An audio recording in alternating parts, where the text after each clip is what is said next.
Why is there suffering? Suffering is one of the most profound questions in some ways because it's the great leveler. Doesn't matter if you're rich or poor, what gender or race or background you come from, all of us as human beings will experience suffering at some point in our lives.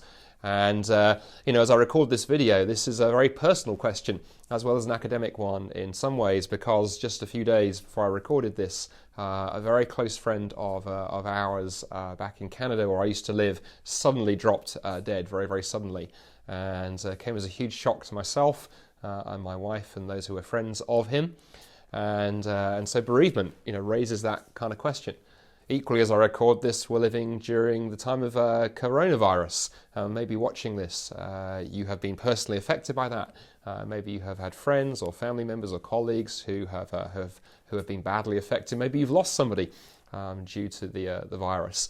And when these kind of things happen, that question of suffering leads us to ask why. Why is the question that we tend to ask. Why suffering? Why now? Why me? Why did it happen?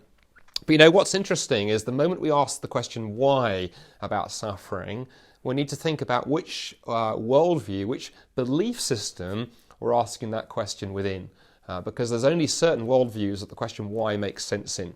For example, if you are an atheist, if you simply believe that everything is just atoms and particles in motion, really there is no space for asking the question why, because there is no reason. And in fact, suffering really is just nature doing its thing. Particularly if you believe that evolution is the only force operative in biology, then of course suffering is actually, evolution improving itself. Let's get rid of the weak, let's get rid of those who are not so fit, so that those who are fitter and stronger can emerge. And so asking the question why suffering in a world where the only things around are chemistry and biology and physics, the question just bounces back at you. There is no answer.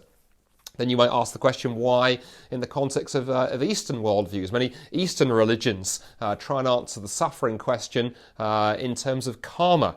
In other words, the reason that you suffer is because in a previous life you did something bad. And so that is even worse in one sense than the atheist answer. Why have you been bereaved? Why has somebody lost a child? Why has a loved one suffered some terrible disease? Well, it's your fault. You did something, you deserved it. And rather than offer any hope or comfort or compassion, the doctrine of karma just grinds you into the ground and says, no, it's your fault. So what about Christianity? Well, it's interesting that Jesus rejected both the Eastern answer and the atheist answer. Jesus was asked on several occasions by the crowds about suffering. In Luke chapter 13, there's an example in the New Testament where Jesus was asked about some Galileans who'd been killed in a brutal way by the Roman governor Pilate, and Jesus was asked if they'd done something wrong, and that was why suffering had come to them, and Jesus rejected it wholeheartedly. He went, no, that's not why suffering happens. He also referred to an incident where a tower had fallen down and killed some passers-by, and again, people in the society were tempted to say, well, those people must have done something wrong. It must be God punishing them. And again, Jesus went, no, that's not why suffering happens.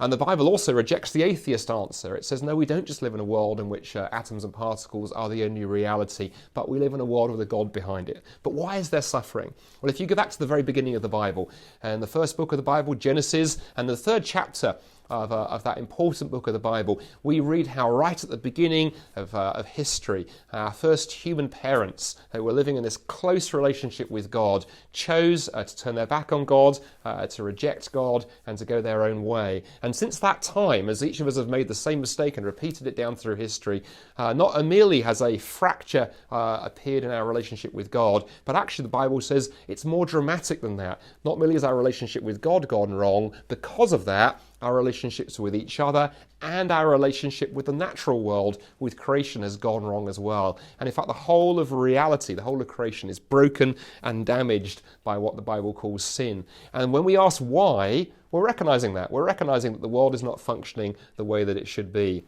And in fact, the famous Christian writer C.S. Lewis once made an interesting remark about pain and suffering. He said we can ignore pleasure, but pain and suffering insist on being attended to. God whispers to us in our pleasures. He speaks in our conscience, but he shouts in our pains. It is a megaphone he uses to rouse a deaf world. And I just wonder whether actually when we experience pain and suffering and we begin asking that why question, if for some of us that's a wake-up call that actually we need to attend to the fact that the world we live in is not just one of atoms and particles. The world we live in is the one with a God behind it from whom we are separated. And the Bible then goes on not merely to diagnose what the reason for suffering is, but then in Jesus and his cross and his death and his resurrection tells the story of what God has done about suffering and to put right the problem that lies at the heart of it. And rather than address all of that in detail now, check out our other short answers videos on the Solas page, where we've got some wonderful videos exploring in more detail why Jesus had to die and how that is God's dramatic, very, very personal, very, very honest answer to the problem of pain and of suffering.